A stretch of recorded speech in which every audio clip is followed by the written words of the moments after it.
안녕하세요. 세계어로 도서관입니다. 여러분은 톰 소여의 모험이나 허클베리 핀의 모험을 기억하시나요? 해학적인 유머와 날카로운 풍자로 시대를 풍미했던 미국의 대문호 마크 트웨인의 대표작들이죠. 하지만 그가 남긴 수많은 기록 중에는 우리가 알던 유쾌한 모험담과는 전혀 다른 소름 끼치도록 기괴한 이야기가 하나 숨겨져 있습니다. 때는 1868년 마크 트웨인이 작가로서 절정의 기량을 뽐내던 시절 발표된 기차에서의 식인행위라는 작품입니다. 훗날 안데스 산맥에서 벌어진 비행기 추락 사고의 비극을 100년이나 앞서 예견한 듯한 이 충격적인 이야기는 단순히 무서운 괴담을 넘어 극한 상황에 놓인 인간 본성의 민낯을 적나라하게 파헤칩니다. 거장이 써내려간 서늘한 상상력의 끝은 어디일까요? 1853년의 차가운 겨울, 눈더미에 갇힌 어느 기차 안으로 여러분을 안내합니다. 얼마 전 세인트루이스를 방문했다가 서부로 향하던 길이었다. 인디애나주 테로트에서 기차를 갈아탄 뒤 어느 간역에서 45세 혹은 50세쯤 되어 보이는 인자하고 점잖은 인상의 신사가 한 명 올라와 내 옆자리에 앉았다. 우리는 약 1시간 동안 다양한 주제로 즐겁게 대화를 나누었는데 그는 대단히 지적이고 유쾌한 사람이었다. 그는 내가 워싱턴에서 왔다는 사실을 알자마자 곧바로 여러 공직자들과 의회 업무에 대해 묻기 시작했다. 나는 그가 수도의 정치적 생리뿐만 아니라 국회의 상하원 의원들이 회의장에서 행하는 절차와 관습, 예법까지 완벽하게 꿰고 있는 사람이라는 것을 금세 알아차릴 수 있었다. 그때 두 남자가 우리 근처에 잠시 멈춰 섰고 그 중 한 명이 상대에게 말했다. 해리스, 자네가 나를 위해 그 일을 해준다면 이 은혜는 절대 잊지 않겠네. 이 친구야. 순간 내 동행자의 눈이 기분 좋게 반짝였다. 그 말이 어떤 행복한 기억을 건드린 듯 보였다. 그러나 곧 그의 얼굴에는 깊은 사색이 어렸고 이내 침울함에 가까운 그림자가 내려앉았다. 그는 나를 향해 고개를 돌리며 입을 열었다. 당신에게 내 인생의 비밀스러운 한 장을 들려주고 싶군요. 그 사건이 벌어진 이후 단 한 번도 남에게 꺼낸 적 없는 이야기입니다. 부디 인내심을 갖고 들어주십시오. 그리고 절대로 내 말을 끊지 않겠다고 약속해 주십시오. 나는 그러겠노라고 했고 그는 때로는 활기차게, 때로는 우울하게, 그러나 언제나 진실한 감정과 간절함을 담아 이 기이한 모험담을 들려주기 시작했다. 1853년 12월 19일, 나는 저녁 기차를 타고 세인트루이스를 떠나 시카고로 향했습니다. 승객은 모두 합쳐 24명이었고 여자나 아이는 없었습니다. 우리 모두 기분이 아주 좋았고 금세 서로 안면을 텄지요. 여행은 순조로워 보였고 우리 중 누구도 곧 닥쳐올 공포를 짐작조차 하지 못했습니다. 밤 11시경 눈이 거세게 내리기 시작했습니다. 웰던이라는 작은 마을을 지나자마자 우리는 민가 한 채 없는 황량하고 거대한 대초원의 고독 속으로 들어섰습니다. 나무도 언덕도 바위조차 없는 평평한 사막 위로 바람이 사납게 휘몰아치며 쌓인 눈을 폭풍 후 치는 바다의 파도처럼 흩뿌렸습니다. 눈은 빠르게 쌓여갔고 기차의 속도가 줄어드는 것으로 보아 엔진이 점점 더 힘겹게 눈을 헤치고 있다는 것을 알 수 있었습니다. 선로 위에 거대한 무덤처럼 쌓인 눈더미 속에서 기차는 거의 멈춰 서다시피 했습니다. 대화는 끊겼고 활기차던 분위기는 중대한 우려로 바뀌었습니다. 민가에서 50마일이나 떨어진 황량한 초원, 한복판에서 눈 속에 갇힐지도 모른다는 공포가 모든 이의 마음을 짓눌렀습니다. 새벽 2시, 모든 움직임이 멈추는 소리에 나는 불안한 잠에서 깨어났습니다. 끔찍한 진실이 즉각 뇌리를 스쳤습니다. 우리는 눈더미 속에 갇힌 포로가 된 것입니다. 모두 나와서 도와주시오. 모든 남자가 그 명령에 뛰어나갔습니다. 칠흑 같은 어둠, 소용돌이 치는 눈보라, 몰아치는 폭풍 속으로 말입니다. 지금 이 순간을 놓치면 모두가 파멸할 것이라는 의식이 모두를 움직였습니다. 손, 판자 등 눈을 치울 수 있는 것이라면 무엇이든 즉시 동원되었습니다. 기차 전조등의 거친 불빛과 짙은 어둠 사이에서 미친 듯이 눈과 싸우는 그 작은 무리의 사내들은 마치 기괴한 그림과도 같았습니다. 하지만 단 1시간 만에 우리의 노력이 완전히 헛수고였다는 것이 증명되었습니다. 우리가 눈더미 하나를 치우는 동안 폭풍은 선로에 10개가 넘는 눈 장벽을 세웠습니다. 더 최악인 것은 엔진이 눈더미를 향해 마지막 돌진을 감행했을 때 구동축이 부러져 버렸다는 사실이었습니다. 이제 선로가 깨끗해져도 우리는 무력한 처지였습니다. 우리는 지치고 비통한 심정으로 객차 안으로 들어왔습니다. 우리는 깊은 비탄에 빠졌습니다.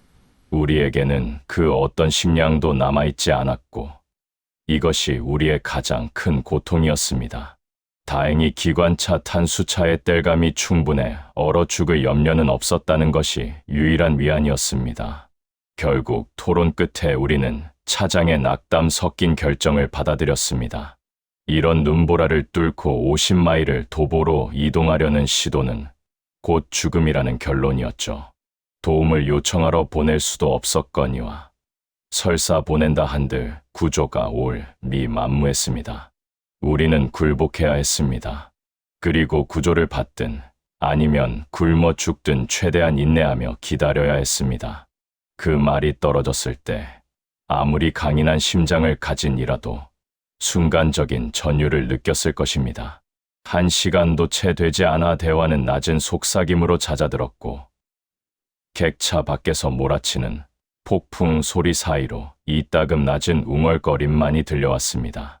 램프 불빛은 희미해졌고 조난자 대부분은 흔들리는 그림자 속에 몸을 웅크린 채 생각에 잠겼습니다. 가능하다면 현재를 잊으려 했고 가능하다면 잠들려 애썼습니다. 영원처럼 느껴지던 밤이 마침내 느릿한 걸음을 옮기며 지나갔고 동쪽에서 차갑고 회색빛 어린 새벽이 밝았습니다. 빛이 강해지자 승객들이 움직이며 생존의 기척을 보이기 시작했습니다. 한 사람씩 차례로 이마까지 내려온 모자를 밀어 올리고 뻣뻣해진 사지를 펴며 어둠 속에서 저 황량한 풍경을 내다보았습니다. 참으로 황량했습니다. 살아있는 생물이라고는 보이지 않았고 인가도 없었습니다. 오직 거대한 하얀 사막, 바람에 흩날리는 눈의 장막, 그리고 하늘을 가려버린 채 소용돌이 치는 눈송이의 세계뿐이었습니다. 하루 종일 우리는 객차 안에서 거의 말도 없이 생각에 잠긴 채 서성거렸습니다. 또다시 지루하고 비참한 밤이 지나갔고 허기가 찾아왔습니다. 또 다른 새벽, 침묵과 슬픔의 또 다른 날이 밝았습니다. 몸을 갉아먹는 배고픔, 오지 않는 구조를 향한 절망적인 기다림, 성대한 잔치를 벌이는 꿈으로 가득 찬 불안한 잠에서 깨어나면 다시 배고픔의 고통이 엄습했습니다. 넷째 날이 지나가고 다섯째 날이 왔습니다. 5일간의 끔찍한 감금, 모든 이의 눈 속에 야수 같은 굶주림이 깃들었습니다. 그것은 끔찍한 징조였습니다. 누구도 감히 입 밖으로 내뱉지 못했지만 모두의 마음 속에서 막연하게 형성되고 있던 무언가에 대한 전조였습니다. 6째 날이 지났습니다. 7째 날의 새벽이 밝았을 때 우리는 죽음의 그림자 아래 선 사람들 중 가장 수척하고 초췌하며 절망적인 무리가 되어 있었습니다. 이제 모든 이의 마음 속에서 자라나던 그것이 드디어 입술 밖으로 튀어나올 준비가 되었습니다. 인간의 본성이 한계에 다다른 것입니다. 본성은 결국 굴복해야만 했습니다. 미네소타 출신의 리처드 H. 게스턴이 일어났습니다. 키가 크고 시체처럼 창백한 모습이었습니다. 모두가 무엇이 시작될지 알고 있었습니다. 모두가 준비를 마쳤습니다. 방금 전까지 눈 속에 서려 있던 야생적인 감정과 흥분은 모두 억눌러 가라앉혔습니다. 그들의 눈에는 오직 차분하고 사려 깊은 엄숙함만이 감돌았습니다. 신사 여러분, 더 이상 늦출 수 없습니다. 때가 되었습니다. 우리 중 누가 남은 이들을 위해 음식이 되어 죽어야 할지 결정해야 합니다. 일일노이 출신의 존 제이 윌리엄스 씨가 일어나 말했습니다. 테네시 출신의 제임스 소여 목사님을 후보로 지명합니다. 인디애나 출신의 윌리엄 애덤스 씨가 말했습니다. 뉴욕 출신의 다니엘 슬로트 씨를 지명합니다. 찰스 제이 랭던 씨가 말했습니다.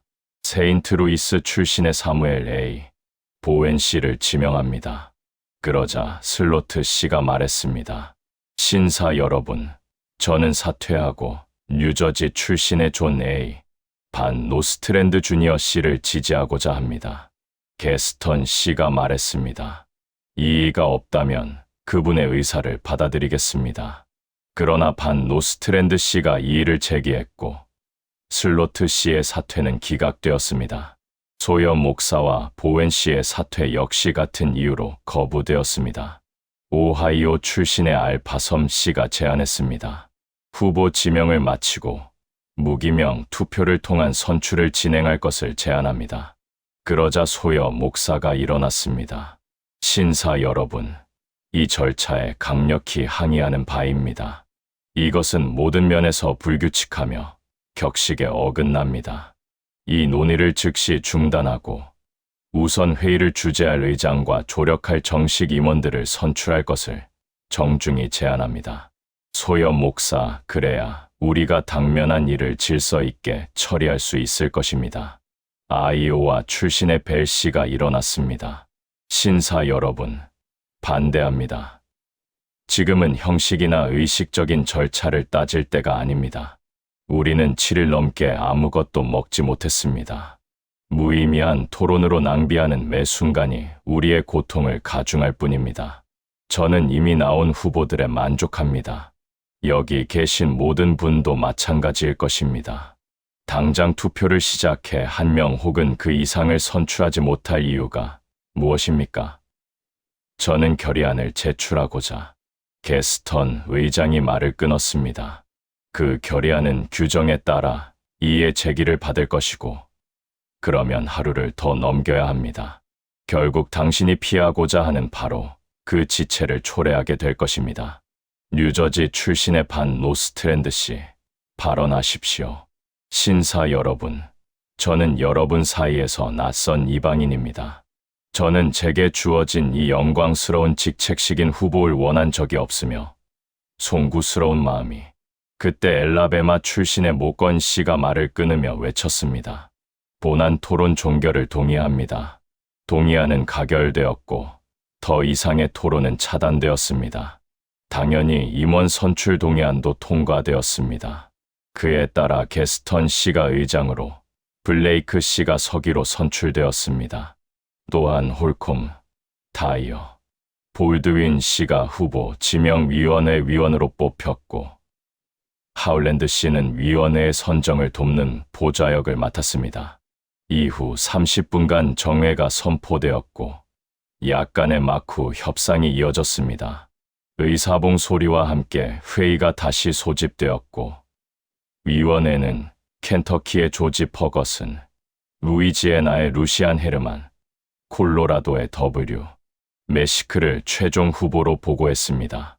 보고서는 수락되었습니다. 미주리 출신의 로저스 씨가 발언권을 얻었습니다. 의장님, 보고서가 정식으로 제출되었으므로 수정을 제안합니다. 헤르만 씨의 이름을 빼고 우리 모두에게 명망 높은 세일루이스의 루시우스 해리스 씨를 그 자리에 넣을 것을 제안합니다. 루이지애나 출신인 헤르만 씨의 인품이나 지위를 폄하하려는 것이 절대 아님을 알아주십시오. 저 역시 여기 계신 누구 못지않게 그분을 존경합니다. 하지만 우리가 이곳에 머무는 일주일 동안 그분이 우리 중 누구보다도 살이 많이 빠졌다는 사실을 부정할 사람은 없을 것입니다. 위원회가 부주의했든 중대한 과실을 범했든 본인의 의도와 상관없이 실질적인 영양가가 훨씬 적은 분을 우리 투표에 내놓은 것은 직무유기입니다. 의장석에서 알립니다. 미주리 의원은 자리에 앉으십시오. 의장이 제지했습니다. 정해진 절차를 따르지 않고 위원회의 무결성에 의문을 제기하는 것은 허용할 수 없습니다. 의원께서는 이 수정안에 대해 어떤 조치를 취하시겠습니까? 버지니아 출신의 할리데이 씨가 나섰습니다. 저는 메시크 씨 대신 오리건의 하비 데이비스 씨를 넣을 것을 제안하며 추가 수정을 요청합니다. 혹자는 변방의 고된 삶이 데이비스 씨를 즐기게 만들었다고 주장할지도 모릅니다. 하지만 신사 여러분, 지금이 즐기네 만회하며 따질 때입니까? 지금이 이런 사소한 것에 까다롭게 굴 때입니까?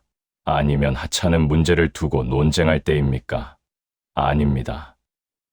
신사 여러분, 우리가 지금 갈망하는 것은 덩치입니다. 실소, 무게, 부피, 그것이야말로 지금 우리에게 가장 절실한 조건입니다. 재능도, 천재성도, 교육도 아닙니다. 저는 제 동의안을 고수하겠습니다. 모건 씨가 흥분하며 소리쳤습니다. 의장님, 저는 이 수정안에 결사반대합니다.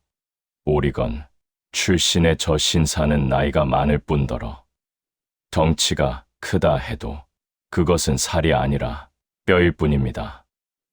버지니아 의원에게 묻겠습니다. 우리가 지금 원하는 것이 육중한 자양분입니까? 아니면 국물입니까? 환영 따위로 우리를 속이려 드는 것입니까? 오리건의 저 해골 같은 유령으로 우리의 고통을 조롱하려는 것입니까? 여기 모인 이들의 간절한 얼굴을 보고도, 우리 슬픈 눈동자를 마주하고도 잔뜩 기대를 품고 뛰는 우리 심장 소리를 듣고도 감히 저 기근에 찌든 사기꾼을 우리에게 떠넘기려 한단 말입니까? 우리의 황량한 처지와 진한 슬픔, 어두운 미래를 생각한다면 저 오리건의 황폐한 해안에서 온 피도 살도 수분도 없는 쓸모없는 뜨내기를 우리에게 강요할 수는 없을 것입니다. 절대로 박수갈채가 터졌다. 격렬한 논쟁 끝에 데이비스 씨에 대한 수정안은 부결되었습니다. 하지만 해리스 씨는 첫 번째 수정안에 따라 후보로 교체되었습니다. 드디어 투표가 시작되었습니다. 5차례의 투표에도 결정이 나지 않았으나 6번째 투표에서 해리스 씨 본인을 제외한 전원이 찬성하여 그가 선출되었습니다. 사람을 고기가 들어있는 식량 상자 취급하면서도 존경한다, 명망 높다 같은 예우를 갖추는 모습이 소름 끼치도록 기괴하죠. 해리스 씨는 선출된 후에도 자기 자신에게 반대표를 던졌고 그 때문에 만장일치로 승인하자는 제안은 무산되었습니다. 이어 레드웨이 씨가 남은 후보들을 대상으로 아침 식사를 위한 선거를 치르자고 제안했습니다. 첫 투표에서 결과는 팽팽한 접전이었습니다. 위원들의 절반은 젊다는 이유로 한 후보를 지지했고 나머지 절반은 덩치가 크다는 이유로 다른 후보를 지지했습니다. 결국 게스턴 의장이 덩치가 큰 메시크 씨에게 결정권을 행사하며 상황을 정리했습니다. 이 결정은 낙선한 퍼거슨 씨의 지지자들 사이에 상당한 불만을 일으켰고 재투표 요구까지 나왔지만 그 와중에 정회 동의안이 통과되면서 회의는 즉시 해산되었습니다. 저녁 식사 준비가 시작되자 퍼거슨 파벌의 불만은 이내 딴 곳으로 쏠렸습니다. 그리고 마침내 해리스 씨가 준비되었습니다라는 복된 공고가 울려 퍼지자 모든 갈등은 바람과 함께 사라졌습니다. 우리는 기차 좌석 등받이를 받쳐 임시 식탁을 만들었습니다.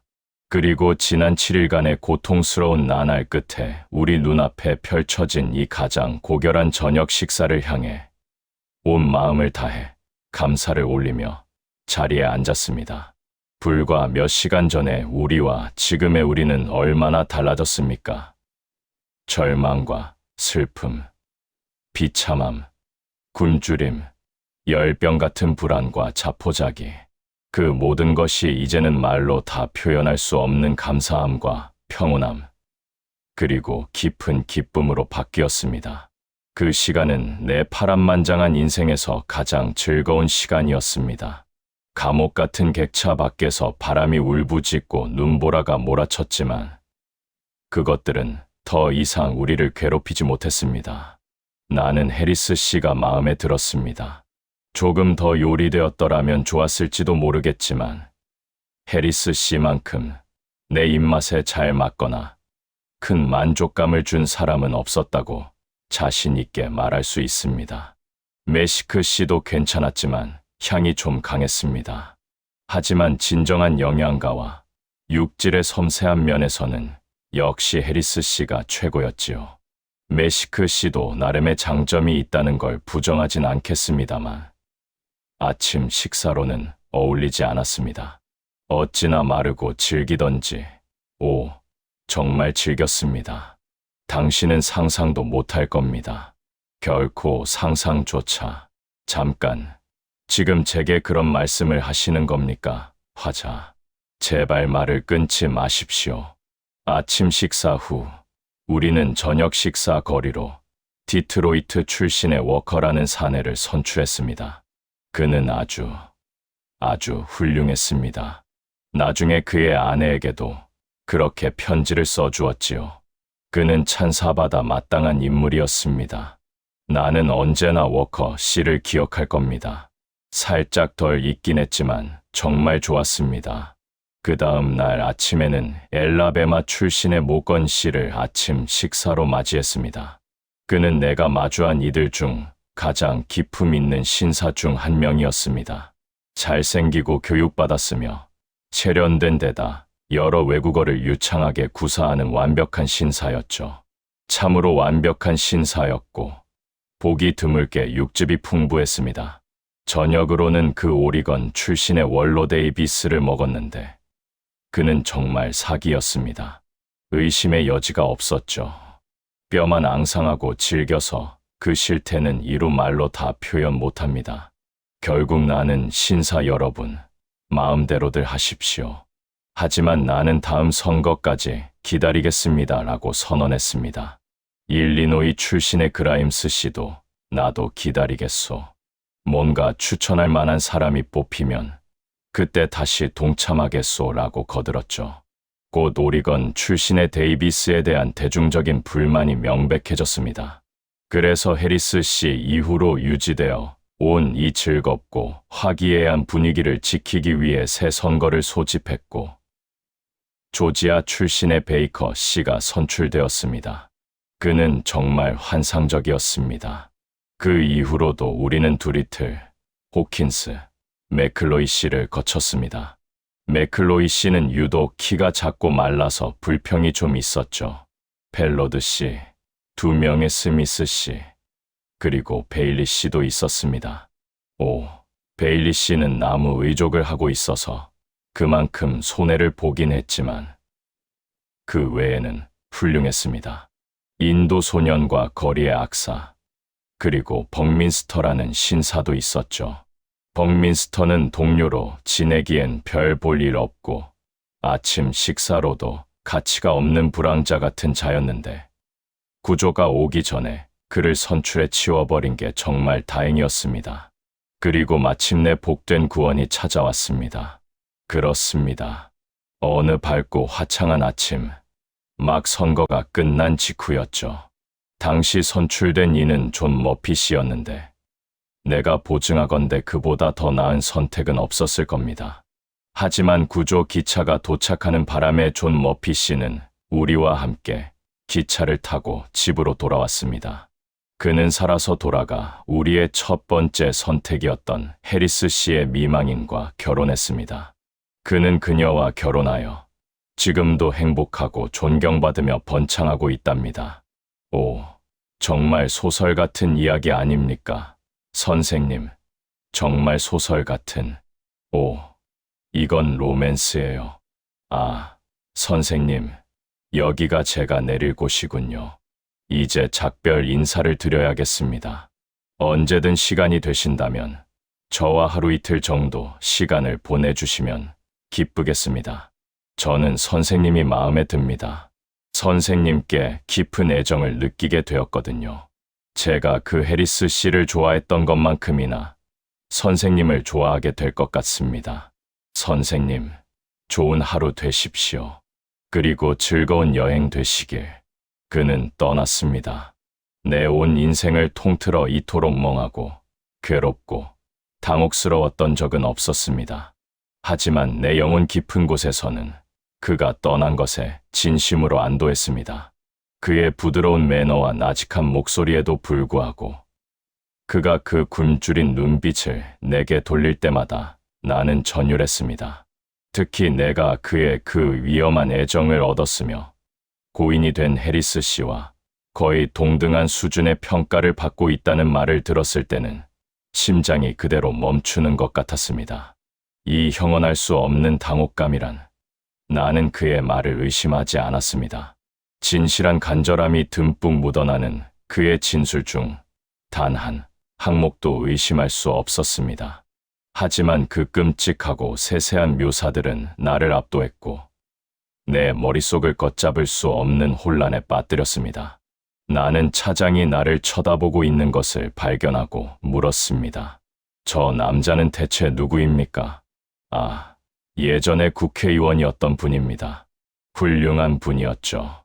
그런데 한 번은 기차를 타고 가다 눈더미에 갇혀 굶어 죽을 뻔한 적이 있었습니다. 그때 동상도 심하게 걸리고 먹을 게 없어 온몸이 망가지는 바람에 구조된 뒤로도 두세 달 동안 정신을 못 차리고 알아누워 계셨죠. 지금은 다 괜찮아지셨는데 딱 한 가지 주제에만 집착하는 편집광이 되셨습니다. 저 옛날 이야기만 나오면 자기가 말하는 그 기차 한 칸에 탄 사람들을 죄다 잡아먹을 때까지 멈추질 않으시죠. 이번에도 여기서 내리셔야 했기에 망정이지. 아니었으면 지금쯤 거기 있던 군중을 다 해치우셨을 겁니다. 그 사람들 이름을 ABC처럼 줄줄 꿰고 계시거든요. 자기를 제외한 모두를 다 잡아먹고 나면 항상 이렇게 말씀하시곤 하죠. 자, 이제 평소처럼 아침 식사 선거를 치를 시간이 되었는데 반대 후보가 없으므로 내가 정식으로 당선되었다. 그 후 이에 제기가 없으므로 나는 사임하노라. 그리하여 내가 지금 여기 있노라라고 말입니다. 피에 굶주린 식인종의 실제 경험담이 아니라 그저 광인의 무해한 망상을 들은 것이라는 사실을 알게 되자 이루 말할 수 없는 안도감이 밀려왔습니다. 차장의 마지막 말에 안도하면서도 한편으론 가슴 한구석이 서늘해지는 것을 느끼셨나요? 죽음의 문턱에서도 절차와 격식을 따지며 자신의 잔혹함을 정당화하려 했던 그들의 모습. 마크 트웨이는 이 기괴한 이야기를 통해 우리에게 묻습니다. 여러분이라면 어땠을까요? 7일간의 굶주림과 죽음의 공포가 눈앞에 닥쳤을 때 여러분은 끝까지 인간의 존엄을 지킬 수 있었을까요? 아니면 그들처럼 기꺼이 투표함에 손을 넣었을까요? 오늘 세계오로 도서관이 준비한 서간은 여기까지입니다. 거장의 날카로운 통찰이 담긴 이 작품이 여러분의 밤의 깊은 사유의 시간이 되었기를 바랍니다. 영상이 흥미로우셨다면 구독과 좋아요를 눌러주세요. 구독과 좋아요는 사랑입니다. 이 도서관이 더 기이하고 풍성한 이야기들로 채워질 수 있도록 여러분의 소중한 사랑을 보태주세요. 저는 다음 서가에서 여러분을 기다리겠습니다. 시청해 주셔서 감사합니다.